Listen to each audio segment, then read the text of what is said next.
किशनगंज जिले में आजकल एक ऐसा गिरोह फलता फूलता हुआ नजर आता है। दलालों का एक ऐसा गिरोह पनप रहा है जो रेप को हथियार बनाकर, जो बलात्कार को हथियार बनाकर मोटी रकम उगाही का जरिया बना लिया है। रेप ये सब जब हम सुनते हैं तो मन में एक आक्रोश आता है, और आक्रोशित वाला शब्द है जब हम ये सुनते हैं कि किसी के साथ कहीं बलात्कार हुआ है, किसी के साथ कहीं रेप हुआ है, तब हमारा भी खून खौल जाता है। लेकिन एक बात यहाँ पे गौर करनी चाहिए कि बलात्कार और आपसी सहमति के साथ सेक्सुअल संबंध में फ़र्क होता है। कई सारे ऐसे मामले हैं जो हमारे पास भी आया हुआ है और आपको इसकी जानकारी होगी कि 15 दिन बाद, 18 दिन बाद, 20 दिन बाद, 1 महीने बाद वारदात के होने के 15-20 दिन बाद केस किया जाता है और उसे रेप केस बनाया जाता है। क्या आपने कभी गौर किया कि अगर किसी के साथ रेप जैसी घटनाएं हो जाए तो वो 15 दिन तक किस चीज़ का इंतज़ार कर रहा होता है, 18 दिन तक वो किस चीज़ का इंतज़ार कर रहा होता है। अगर किसी के साथ रेप हो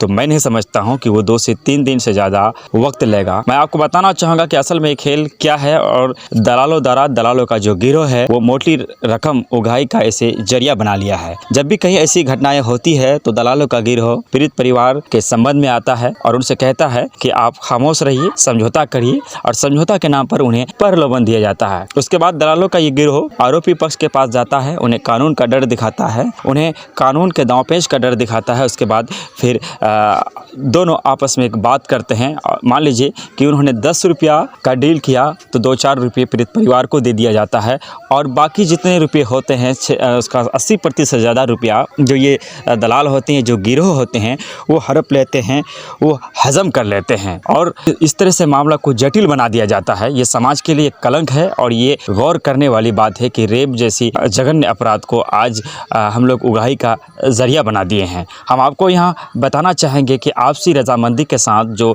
सेक्सुअली संबंध कोई भी किसी के साथ अगर स्थापित करता है तो वो उसका अलग कैटेगरी है, वो अलग श्रेणी में आता है। लेकिन वही किसी के साथ जोर जबरदस्ती के साथ अगर कोई सेक्सुअल संबंध बनाता है तो वो अलग श्रेणी है, उसका वो जघन्य अपराधों में आता है। लेकिन आजकल गिरोहों द्वारा ये काम बखूबी अंजाम दिया जा रहा है। आपके अगल बगल में भी ऐसे गिरोह पनप रहे होंगे, हमारे अगल बगल में भी ऐसे गिरोह पनप रहे होंगे। इन गिरोह पर नज़र रखना है, इनका पर्दाफाश करना ज़रूरी है, क्योंकि ये लोग समाज को भ्रमित कर रहा है, समाज को गलत दिशा की ओर ले जा रहा है। मैं यहाँ ये बताना जरूरी समझता हूँ कि जब भी कोई अपराध करे, अपराधी को सज़ा मिलना चाहिए, ये बेशक होना चाहिए। लेकिन कभी क्या आपने सोचा कि किसी के साथ रेप हुआ और वो 20 दिन बाद जाकर थाने में FIR दर्ज करवाता है कि मेरे साथ फला ने ABCD ने रेप किया। कभी आपने उनसे पूछा कि ये 20 दिनों तक आप क्या कर रहे थे? इस 20 दिनों तक वो चीज़ चल रहा होता है जिसे हम डील बोलते हैं, लेन देन की डील बोलते हैं, और लेन देन की डील जब फाइनल नहीं होती है तो फिर मामला FIR तक पहुंचता है, अदालत तक पहुंचता है। ये सारी चीज़ें हमारे समाज में चल रही है और बहुत तेज़ी के साथ फैल रहा है। ऐसे गिरोह पैसा कमाने के चक्कर में, मोटी रकम उगाहे के चक्कर में किसी के साथ भी खिलवाड़ करते हैं, किसी की ज़िंदगी को भी बर्बाद करते हैं। जबकि हमारा मानना ये है कि अगर कोई रेप जैसे जघन्य अपराध करता है तो उन्हें उनकी सज़ा मिलना चाहिए, ना कि पैसे वाली बात आनी चाहिए। और अगर आपसी रजामंदी वाली कोई बात होती है तो इस मामले को जिस तरह से भी हो सामाजिक एतबार से सुलझाना चाहिए। और सबसे पहले स्टेप तो ये होना चाहिए कि जो कानून है वो कानून अपना काम करे। लेकिन कानून तक आते आते जो 1 महीने की देरी होती है, ये जो 15 दिन का देरी होता है, कभी गौर करना कि इस 15 दिन में क्या खेल होता है। कानून में संशोधन की ज़रूरत है, और कानून को भी, कानून के जो जिम्मेदारान हैं उन्हें भी इस बात को समझने की ज़रूरत है। खास करके जो सामाजिक जिम्मेदार लोग हैं, प्रतिनिधि है, उन्हें इस बात को समझना है कि ये जो खेल चल रहा है,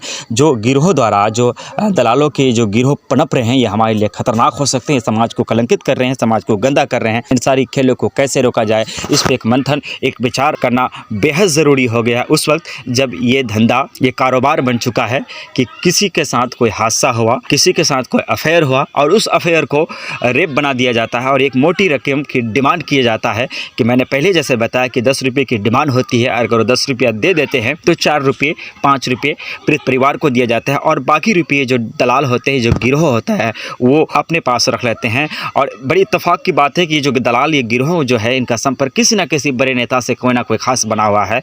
हमारे तमाम लोगों को इस पर आगे आने की ज़रूरत है। इसी के साथ हम आपसे विदा लेते हैं। धन्यवाद, शुक्रिया, आदाब।